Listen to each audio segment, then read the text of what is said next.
With the release of Godzilla 2 King of the Monsters, I decided let's watch the first movie again. What's good? It's a Boy Dude Reviews, and today we're reviewing Godzilla, a 2014 American monster film directed by Gareth Edwards. The film is a reboot of the Toho's Godzilla franchise, and it's the 30th film in the Godzilla franchise overall. It's the first in Legendary's MonsterVerse, and it's the second Godzilla film to be completely produced by a Hollywood studio. The first being that late 90s film that I've never seen but have heard that it's really bad. And the film stars Aaron Taylor Johnson, Ken Watanabe, Elizabeth Olsen, Juliette Binoche, Sally Hawkins, David Strathairn, and Bryan Cranston.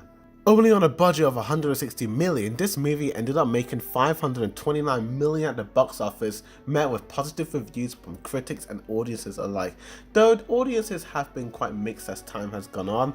But what is this film all about?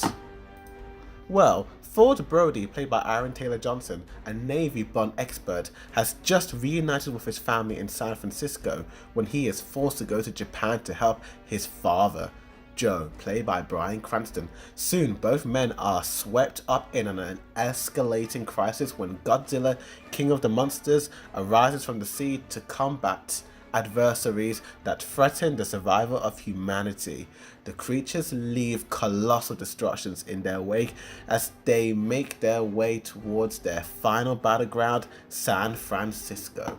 Now, I remember watching this film many years ago, well back on the premiere day when this film came out. Yeah, around May of 2014, I watched this film in IMAX 3D, and I really did remember actually liking the IMAX look of it. I do remember it being a good experience, and I only watched it that one time. I hadn't looked back at it, and I decided let's watch it again, and I decided to watch it, and yeah. Let's talk about the positives. And the positives is definitely Bryan Cranston's performance as Joe. This guy is like this, smart guy. He is a former lead engineer at the Janjari nuclear power plant. And I really do like the way this character is, obviously he's obviously this guy who's like so into his work, and Bryan Cranston just really acts the heck out of it. And obviously, if you haven't seen the trailer, here's a mini spoiler warning. You've been warned. Yeah, his wife dies like in 10 minutes of the film when the power plant explodes, and the way he reacts to his wife being killed is just tragic and really shocking. I really did like those early scenes with Bryan Cranston in the film. He really is charismatic and amazing, and I just thought he was the best character in the entire film. And I do like his kind of like relationship with his son, not Jesse, sorry. I'm thinking of Breaking Bad now. I'm talking about Ford Brody, who's played by Aaron Taylor Johnson. And I do like Aaron Taylor Johnson's like interactions with his, father in a way. I feel like he had the better scenes when he was interacting with his father. And I like the chemistry and I liked the tension, because his father has always been so at his work, and he's kind of grown up like not really having his father there in a way. And obviously with the death of his wife, obviously he's been very distant towards his son in a way.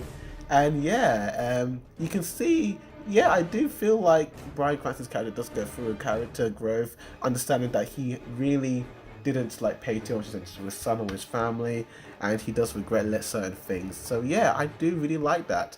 Ken Watanabe as the doctor or scientist dude is also pretty cool. This guy, whenever you see him, he always looks so torn. Like, you just see in his eyes, he always gets this look that he has gone through some shocking stuff in his past. But the movie never allows us to further that, and I kind of wanted to see a little bit more. I really did. And other positives I have to admit are the visual cinematography.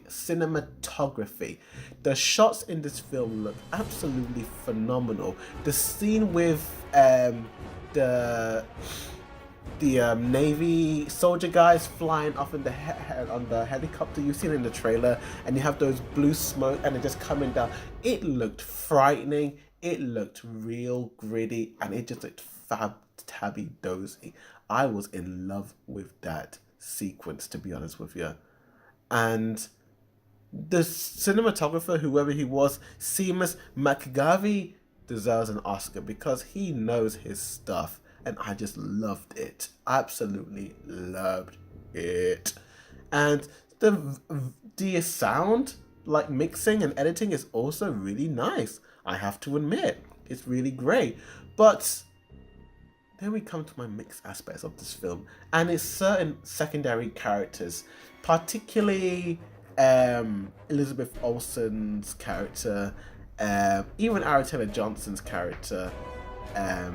Well, mainly that some of the secondary characters aren't as interesting in a way. They're okay, but Elizabeth Olsen is just kind of there. She gives a kind of okay performance, a typical Elizabeth Olsen performance. But yeah, I was a little bit like, it is what it is. And here we come to my negative aspect. And in order for me to talk about the negatives, I have to warn you, this is huge spoiler warning. So if you haven't seen the film, go watch it now and come back after this timestamp. You have been warned. Okay. My main negative gripe with this film is the death of Bryan Cranston's character, Joe Brody. The thing is that the first 50 minutes of the film, we have Joe Brody, and the film looks like it's going to be a whole film with, you know, Joe Brody and his son kind of like rekindling, reconnecting and all that. And it looks like Bryan Cranston is kind of the lead character, you know. He's the guy trying to convince people that he knows what's happening and what's what and all that. But then they just kill him off.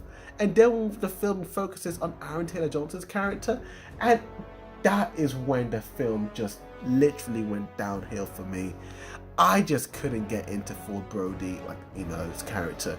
Aaron Taylor Johnson acts okay, but the character is so bland and dull and boring that I just don't really care too much about him. With Bryan Cranston, he was this awesome, cool character of a guy.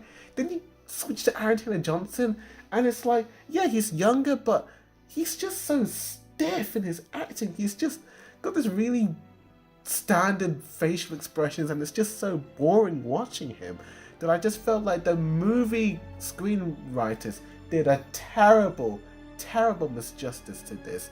They really did not think this through in a way, and I think that was a main negative and my main gripe with it. The CGI, unlike it's okay, but when Godzilla is in like the daylight, it doesn't look that impressive. Like, it looks okay, I suppose. And some of the screenwriting in this film is just so clunky. Absolutely clunky. Like, stuff happens out of convenience. Certain characters are put in certain situations out of convenience. Like, the main character is in Hawaii, where the monster is, and he's on that one train that so happens to be nearly wrecked by the monster. I was like, of all the trains he could have, it's like it happened out of convenience, you know, and it just, the plot. I didn't follow this film at all. I didn't really like anything in terms of the writing aspect of it. I was more intrigued with Bryan Cranston's character and him trying to convince people what's happening, and then everything else was just kind of a bore, you know. And another negative about the Godzilla film is not a negative, it's just a strange gripe. It's like Aaron Taylor Johnson and Elizabeth Olsen snogging up. Now, okay, this film did come out before Age of Ultron, so I'll give the benefit of doubt. But I've seen Age of Ultron countless of times, and whenever I see Aaron Taylor Johnson and Elizabeth Olsen together on screen, I just think of Quicksilver and Scarlet Witch, and I am just cringing every time they're snogging and have actual lovey-dovey, knowing that they're twins in the movie Age of Ultron. But that's just a little gripe with me. I'm a weirdo. It had some nice visuals, don't get me wrong, but the film's writing was just all over the place, with things not happening, things happen out of convenience, and yeah, it just wasn't that well done. Also, this film is a tad long. It's just over 2 hours long, but honestly, dude, they could have cut so much of this film out. Honestly, this film could have been an hour and 45 minutes and it would have been fine, in my opinion. Make it short, make it snappy, get to the point. But they just drag on certain shots, and it's like, yeah, there's enough Godzilla for the fans to enjoy, but it focuses on characters that we don't enjoy. And I feel like if maybe they kept characters that we loved alive, maybe this film wouldn't have been too bad. But that's probably me. And I'm not really into these like big Hollywood monster stomping movies. I'm not a Godzilla fan, so maybe that also has something to do with me not liking this film as much as I did. And with that said, I'm gonna have to give Godzilla 2014 a C minus, and I'm gonna have to give it a 5 out of 10. It's not that great, but the cinematography is just phenomenal, and that's all that matters. But thank you for watching this review. Please like and share this video and comment down below and tell me what's your favorite Godzilla flick. With that said, thank you for watching. As always, a Boy Did Review signing out.